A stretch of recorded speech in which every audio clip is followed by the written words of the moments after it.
In today's video, we're gonna take a look at this commuter style e-bike that can be spec'd to fit your budget. Let's take a closer look at the Himiway Rambler.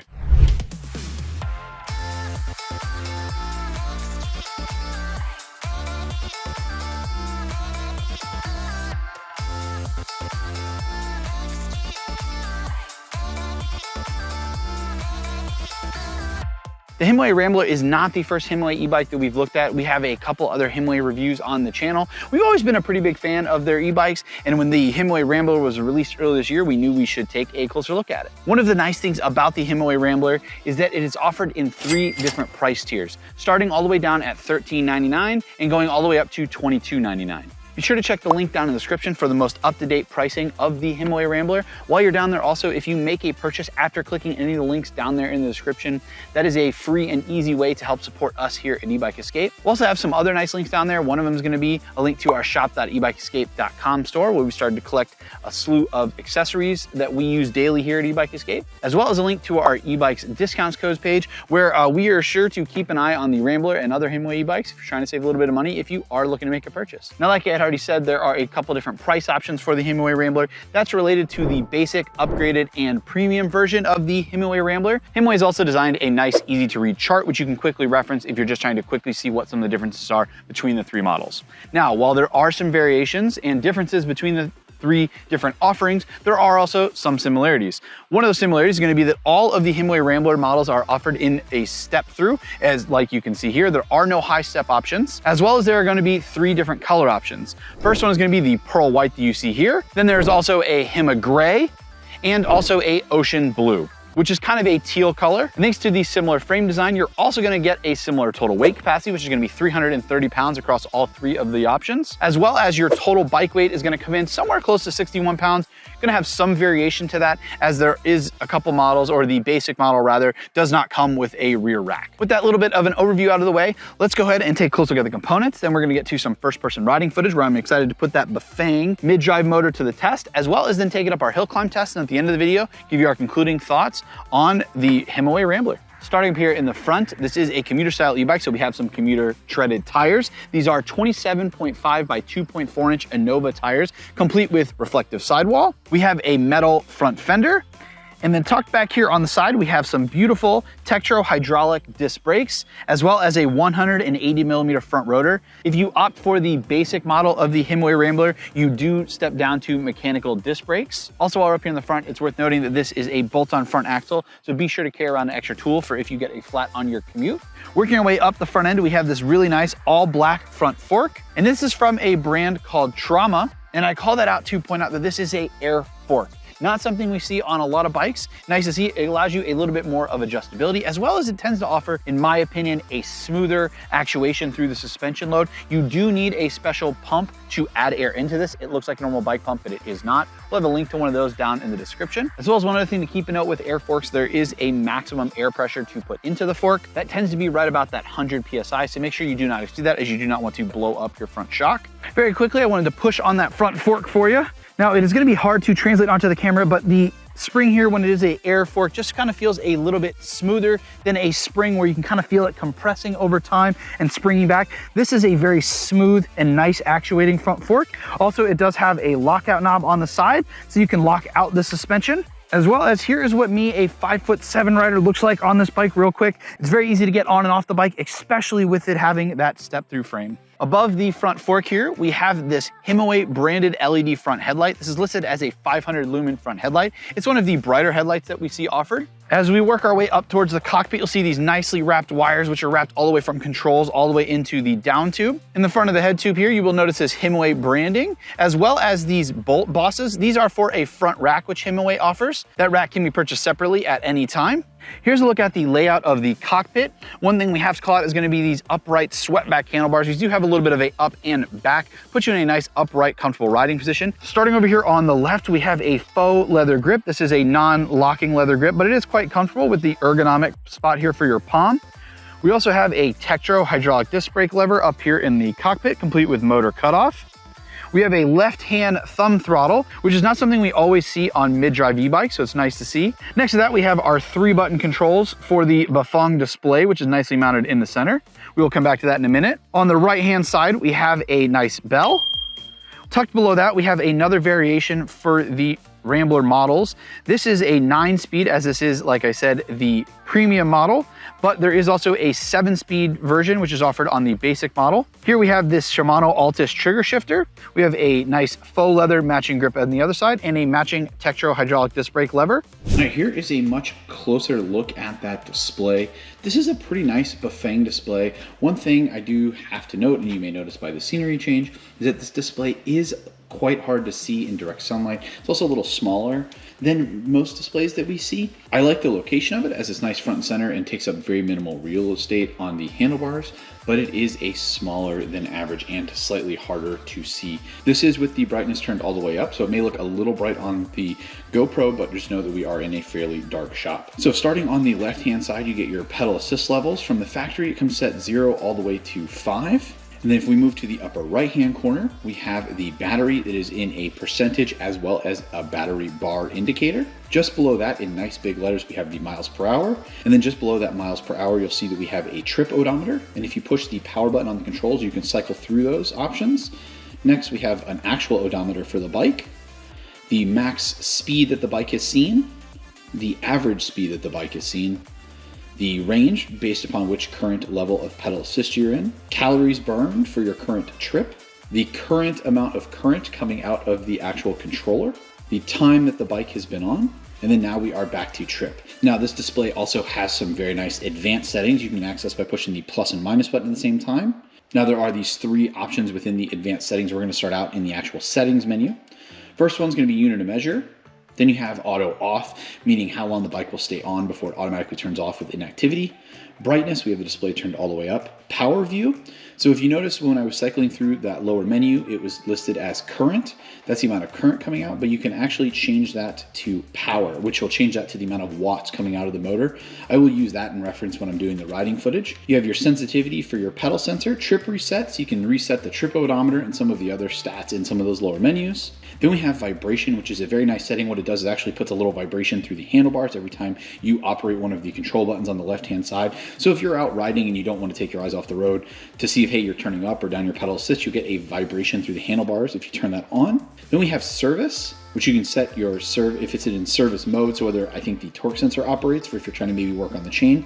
Assist mode, you can change how many levels of pedal assist there are. If you didn't like 5 or that you thought those were too close together, you can make it 9, or you can even slim that down to 3 modes of pedal assist. Then you can go back and we can scroll down to the information menu. Now everything in here cannot be adjusted. These are settings that are physically set, but we have wheel size, speed limit, which is set to 25 miles per hour, display info, controller info, torque info. These various settings here are going to be useful if you're trying to, say, diagnose your bike because there's a problem, and then we can exit back to the main menu. And now that we're back out to the main menu, there's a couple things about the display I realized I forgot to tell you that you may not be familiar with if you haven't ridden other e-bikes. First one's going to be if you hold the up button, that's how you turn on the headlight, and you'll notice the screen auto dims. And then to turn that off, you'll simply hold the plus button again, and the screen will get brighter again. So it does auto dim with the headlights. Another thing that's a little different about this display is typically you just hold the down button and the bike will go into walk mode. That's not the case on this bike. You actually need to scroll down to 0 and then actually pass the lowest pedal assist level to show this person. Then you hold the down button and walk mode will operate. I don't want to do that because I don't want the bike to jump out of my hands. And then one other feature about this display that may not be obvious to people out there, as it was almost not to me, is that on the side here, there's this nice rubber plug that you pull back, and there's a USB charging port, so you can power a device or a cell phone off of your bike while riding.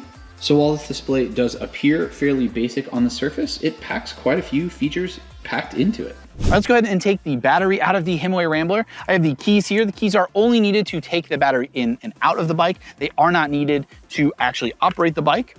On the side here, we have the rubber grommet covering the charge port. The battery can be charged on or off the bike. Make sure you are putting the keys in the right spot. We have heard some stories of people putting their keys in the charge port. That is very bad for the battery and the electronics. Once you have the keys in, you simply twist them towards the back of the bike to unlock it. The battery will actually come down, and it kind of catches on a little bit of a ledge on its way out, which is nice. And you can simply pull the battery up and out. Sometimes you have to fight on some fat tire bikes with some of the room there. That is not the case on this bike. The batteries are the same on all 3 of the Rambler models. On all 3 of the models, you get this same 48 volt 14.4 amp hour battery. On the top here, you have a 5 LED display for telling what the current battery state of charge is, as well as here's a look at the charging port on the side. The Himiway Rambler also comes with a 3 amp charger, which is a little bit bigger than we see for some models, about an amp larger. Should help cut down on that charging time. To put the battery back in, you simply line up the bottom first, get it in the frame first, line up the bottom, and then you simply click it in like that. Then once you have the battery clicked in like that, you simply twist the keys back towards the front of the bike to lock it in, and you can pull the keys out. Here's a close look at the Bafang M600 mid-drive motor. Again, the other models come with a hub drive. We have the mid-drive motor here. With a variation in the motor, you also get a variation in the sensor. The mid-drive or the premium model comes with a torque sensor, whereas the other two models come with a cadence sensor. This Bafang M600 motor has a claimed 500 watt nominal performance, as well as it being capable of putting out 120 Newton meters of torque. Be sure to stay tuned to our hill climb test, where we'll be sure to put that to the test. So what are the range numbers looking like? On this model here, you're probably gonna get somewhere in the 55-mile range, as this utilizes a torque sensor. I will try and talk about some of the differences in the riding footage. Quick breakdown is gonna be that a torque sensor is gonna give you a much better push pedal experience, whereas a cadence sensor is more like an on-off switch. So the range number out of this battery on the torque sensor is going to be 55 miles, whereas on the other models, it's probably going to be a little bit lower than that. We typically, quick rule of thumb for us is going to be, if you're riding at some lower pedal assist levels, you just kind of double the amp hour. So somewhere in that 30-mile range is probably a pretty reliable number for this battery. Here's a look at the metal Welgo style pedals that we see come on a lot of e-bikes, as well as the rear mounted kickstand. So you don't have to worry about those pedals coming into contact while you're moving the bike around. Look at the Tektro hydraulic rear brake. Metal fender. Mounted above that metal fender, we have the included metal rear rack. This rack is included on both the premium and the upgraded model. It is not on the basic model. If you look on the top here, you have a lot of nice bolt holes for some baskets that Himiway offers, as well as be sure to check out our shop.ebikescape store for our favorite basket, which is going to be the Bike Case Dairyman. It mounts nicely to these outside racks, kind of replaces the old milk crate that we used to see. Mounted nicely on the back of the rack here, we have a included rear brake light. Now, it works as a brake light now when the bike is on and the headlight is not on. However, when you turn the headlight on, the rear taillight illuminates, and then it does not function as a brake light at that point, as it's using the same lights to illuminate then. Something to be mindful of, but it is always nice to see an included rear light. Coming around the back of the bike, let's talk about the drivetrain. Like I said, when we were in the cockpit, this is where one of the other variations is gonna happen amongst the Rambler models. The basic model is gonna be outfitted with a 7-speed Shimano gear set.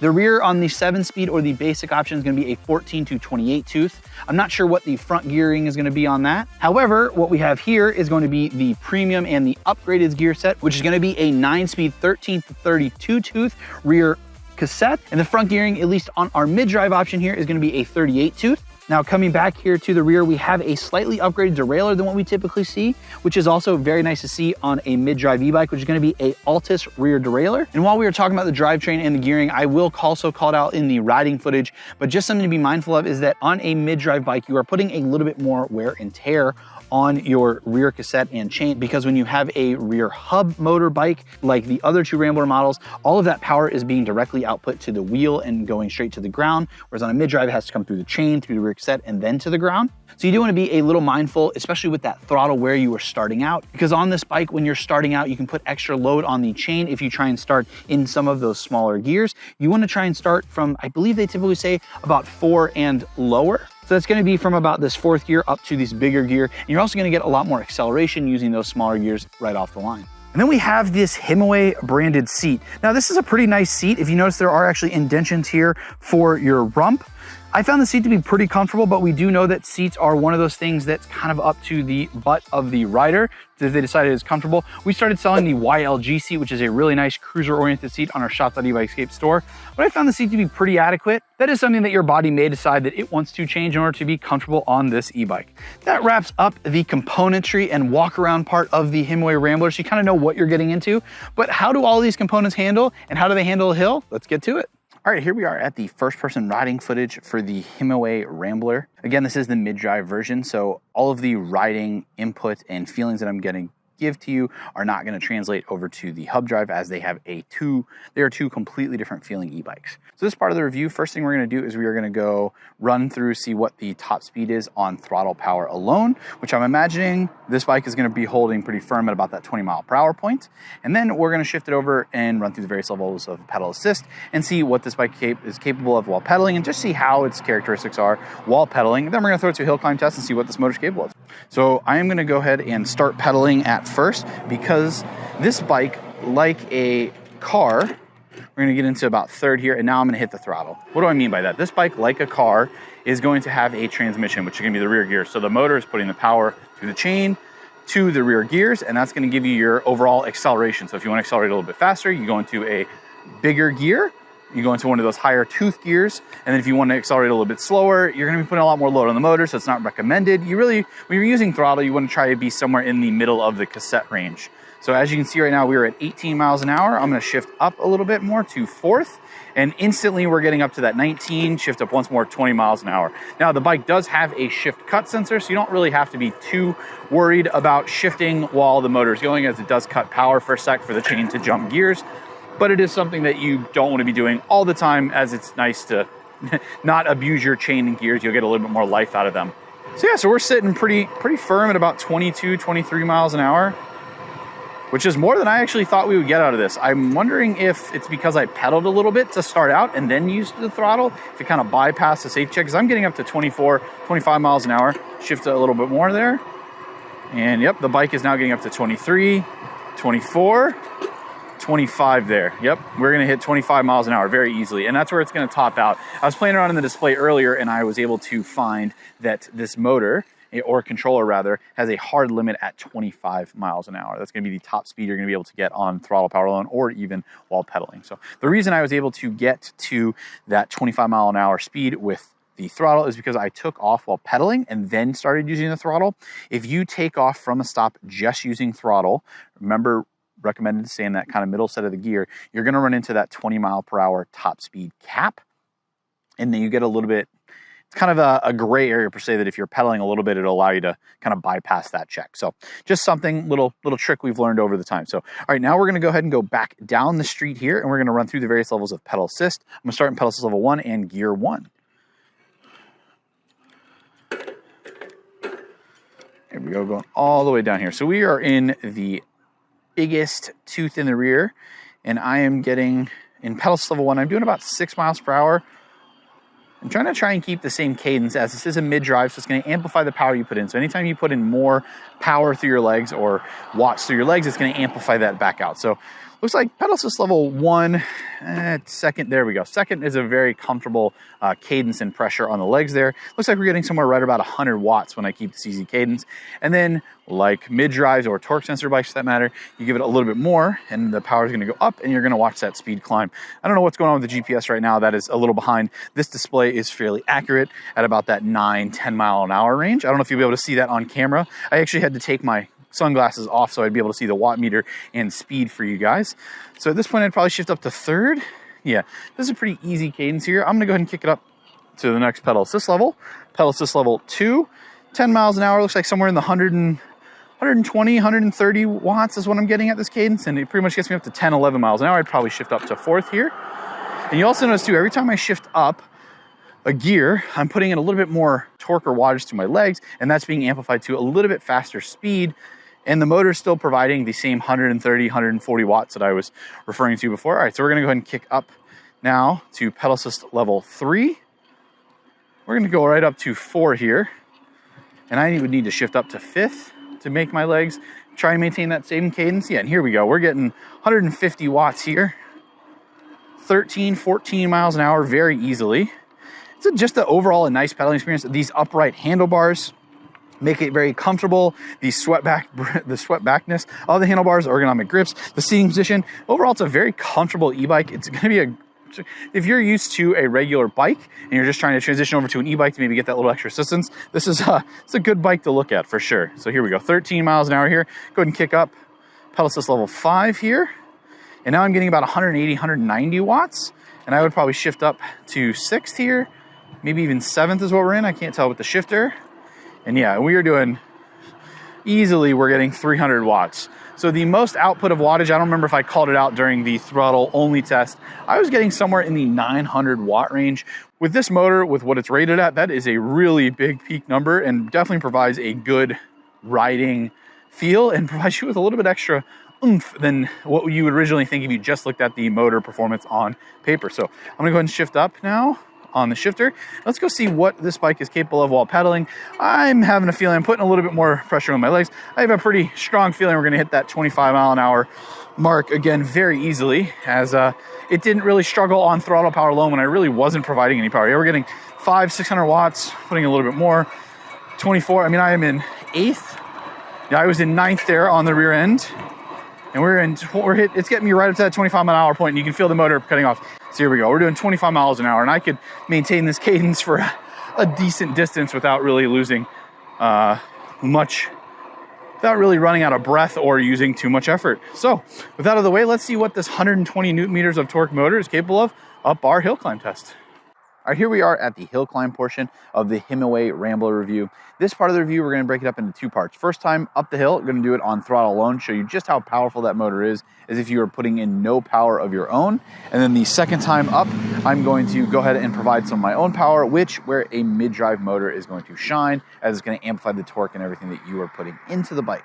As I tried to make clear in the riding footage, but if I didn't, hopefully the hill will show you just how capable this motor is. So to start out here, I'm gonna actually pedal a little bit to get off the line. All right, I'm gonna stop pedaling now, and I'm just gonna simply kick on the throttle. Go ahead and turn you guys around so you can see the hill. It's not gonna look as impressive on camera. We'll put the specs for the hill on the screen now, so you can kind of get an idea of how steep it is. It's not the steepest hill in our area, but it should be pretty comparable, and it'll give you the specs so you can simply see if it'll match up to a hill in your area. So yeah, so coming off the line, this bike, the first time I hit the throttle, it impressed me with how much torque this motor was able to put out. That 120 Newton meters of torque really shows when you're simply just hopping on it for the first time hitting the throttle. So you'd have to be a little careful. And like I said in the riding footage, when you're starting out and you're gonna be using just throttle on a mid-drive bike, make sure that you are not in the smallest gear, the 11 tooth in the rear. So all right, here we go. It was hitting about 20 miles an hour getting up to the hill. And now it looks like it's slowing down, but I don't expect this bike to stop. Let's see what the minimum speed is here. So we're at about 12, 11. And again, I could shift down to maybe give the bike a little bit easier of a time here. So.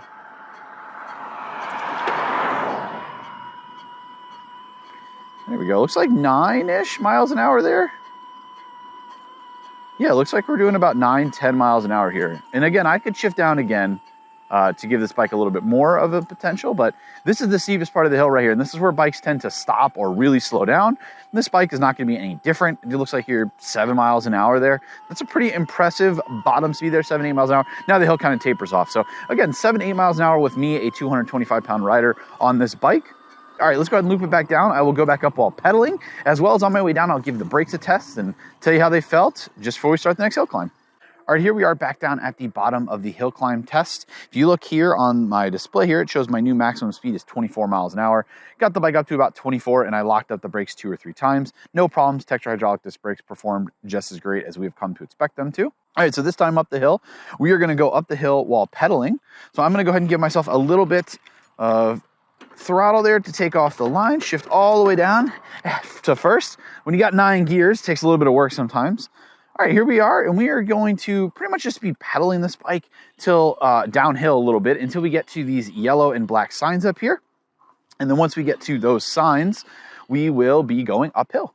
So this part, I'm kind of just ghost pedaling. I mean, I'm in the easiest gear, right? And I don't need to be. And I'm in pedal assist level 1. I don't know if you'll be able to see the display, so I will try and call that out while I'm riding, so you know what pedal assist level I'm in. Again, started pedal assist level 1, and I started in 1, but I'm now in 3rd on the shifter over here. Here we go. Here's where the hill's really gonna start. There we go. Yeah, I mean, I don't expect to have to put in much effort. The pedaling position on this bike is very comfortable, being that it is a step through, but you have swept back handlebars and everything, especially when you have to put in that little bit extra torque like you do here. It is a nice seating position for that. So I am in 3rd in pedal assist level 1. This is perfectly adequate. I could keep this pace up. I actually probably maybe would even kick it down to 2nd, maybe give my legs a little bit easier of a time. but instead I'm actually gonna go ahead and kick up pedal assist, kick it up to level 2. And one thing that I did note from the riding part, there we go, let's go ahead and shift up to 3rd here, is that the power on this bike when you kick it up pedal assist level is fairly gradual until you get to about pedal assist level 5. They tend to give you just a little bit extra wattage, and that it's nice and easily approachable. And then if you needed a little bit extra power to say maybe get uphill, you could always use the throttle as you have full access to the throttle. So here we go, we're in about 3rd here on the shifter. And yeah, this is a pretty easy cadence. I'd kick it up now to pedal assist level 3. Felt a little bit extra wattage come on there, but not too much. The steepest part of the hill is getting ready to start here. And yeah, I'm gonna go ahead and kick it up again. Pedal assist level 4 here. And it is pretty much just cruising right up the hill. A minimum speed, if you note, is about 8 miles an hour, which is about a mile per hour faster than our minimum speed before.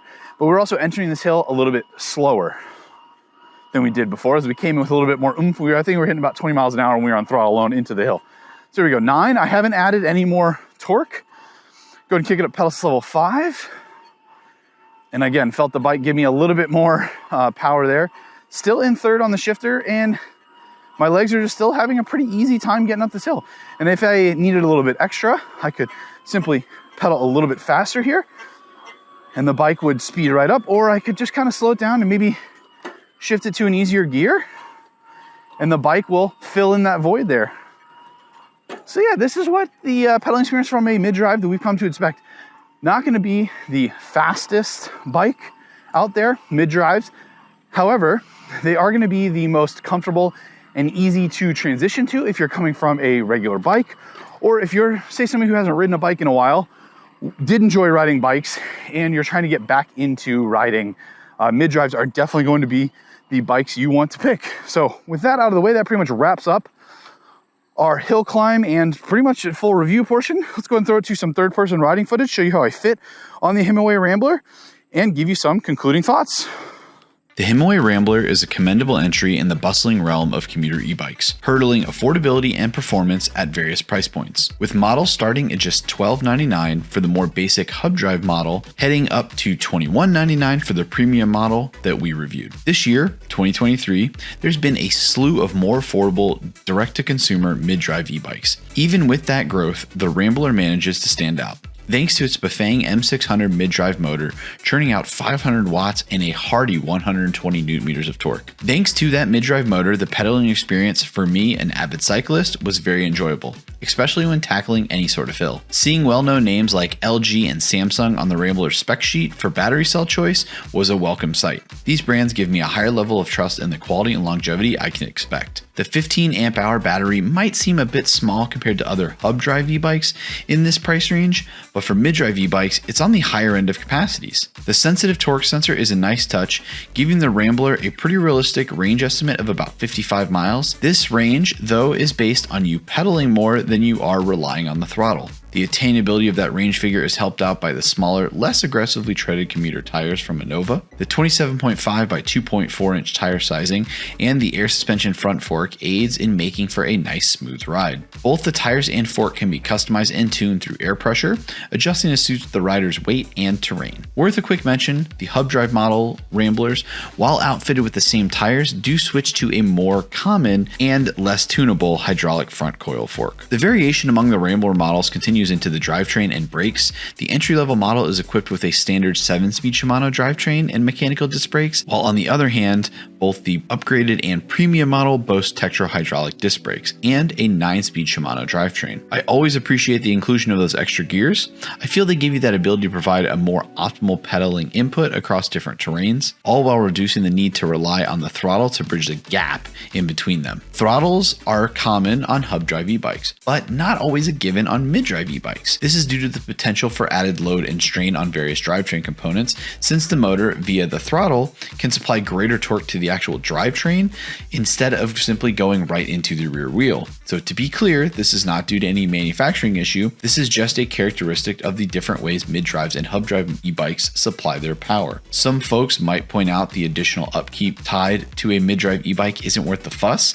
but on the flip side, I lean more towards a normal pedaling experience, and in my experience, a mid-drive e-bike nails that aspect better than a hub drive e-bike has been able to. The step-through frame and swept-back handlebars puts you in a very nice upright commuter-friendly seating and pedaling position. The Rambler has a height range of 5'2" to 6'4", and while I, a 5'7" rider, found the pedaling experience nice, the one size fits most frame sizing could leave some shorter or much taller riders than me in a slightly less than ideal pedaling position. An item often overlooked before purchase is customer support. Himiway is a Chinese-based company, which may spark concern from some people, as it should. The potential for limited or timely after-purchase support is something to be concerned about. One thing that does add a bit of credibility to Himiway, though, is that they have a long-standing presence in the e-bike domain. We have not had any issues out of our Himiway e-bikes. However, if you are a current customer, be sure to let us and other potential customers know about your experience in the comment section down below. Also provided below is a link should you find that the Rambler or any other Himiway e-bike aligns with your needs. Making a purchase after clicking one of those links is a great way to support us here at E-Bike Escape, enabling us to keep creating content like this for you guys. Thank you all for the support. If you are on the hunt for an enhanced pedaling experience without the hefty price tag often associated with mid-drive e-bikes, then the Rambler is certainly worth taking a look at. And don't forget that the Rambler is offered in more affordable models to ensure that there's a model for everyone. So what do you think of mid-drive e-bikes? Would you ride one? Let us know in the comments down below. Stay safe, everyone, and I'll see you all in the next one.